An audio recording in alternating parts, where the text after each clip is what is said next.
परेशानियों का सामना करना पड़ता है, जबकि हम लोग ही इसको स्पेशल जगह बनाएंगे। नहीं, इसके लिए आप जगह बना के रखिए, इसको आने जाने में परेशानी ना हो, इसलिए हम इसको आगे वाली सीट पर ही उठाते हैं। जैसे कि हमारा टॉपिक है किसी की प्रशंसा करना। यदि हम स्कूल में किसी बच्चे की प्रशंसा कर रहे हैं, एक या दो बच्चों की, तो बाकी बच्चे ये सोचेंगे क्या ये क्वालिटी हम में नहीं है या ये कमी है हम में।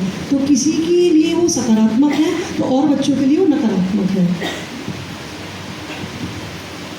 जानवरों के नाम से बच्चे एक दूसरे को संबोधित करते हैं, तो उसमें भी जो है दिक्कत होती है। उसे ऐसा लगता है कि मुझे ये जो है मतलब नीचे स्तर का समझा जाता है, इसलिए जो है वो बच्चा परेशान होता है। Good afternoon everyone. विद्यालय परिसर और समुदाय में किस प्रकार के बॉडी टॉक प्रचलित हैं, तो इसमें हमारा नेक्स्ट बिंदु है शारीरिक बनावट। जैसे कुछ लोग मोटे हो जाते हैं या पतले होते हैं या लंबे या कम हाइट के होते हैं, तो इस पर भी काफ़ी बहुत ज़्यादा मतलब बॉडी टॉक किया जाता है, नहीं मतलब बहुत भद्दे कमेंट किए जाते हैं, जिससे मतलब लोगों पर बहुत ही बुरा असर पड़ता है। टॉपिक के अनुसार विद्यालय परिसर समुदाय में किस प्रकार की बॉडी टॉक प्रचलित है। इसमें पॉइंट तो अनेक हैं, लेकिन जो ज़्यादातर प्रचलन में है, जैसे जानवरों के नाम से संबोधन करना। किसी बच्चे को अगर कुछ नहीं आता है या वो अच्छा नहीं होता है पढ़ने में, तो उसे कहते हैं कि ये तो बैल है, इसे कुछ समझ नहीं आता, तो उस पर उसका बहुत नकारात्मक प्रभाव पड़ता है यदि किसी बच्चे को ऐसे संबोधन किया जाता है।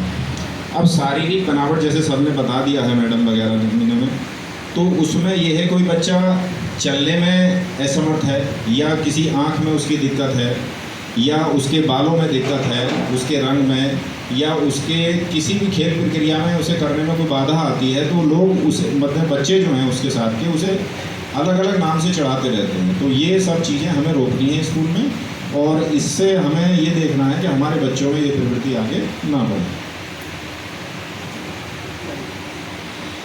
टॉपिक हमारा रह गया है दिव्यांगता। इसके ऊपर मैं एक अपना अनुभव साझा करना चाहूँगा। हमारे ही विद्यालय परिसर में, बालिका विद्यालय में एक परिवार ऐसा है, तो उनकी पीढ़ी की सबसे चौथी बच्ची अभी हमारे यहाँ पढ़ रही है और 3 बच्चियाँ पढ़ के हमारे यहाँ से जा चुकी हैं। उससे पहले एक बच्ची निकल चुकी है, उसके बाद 2 बच्चियाँ मेरे सामने आई।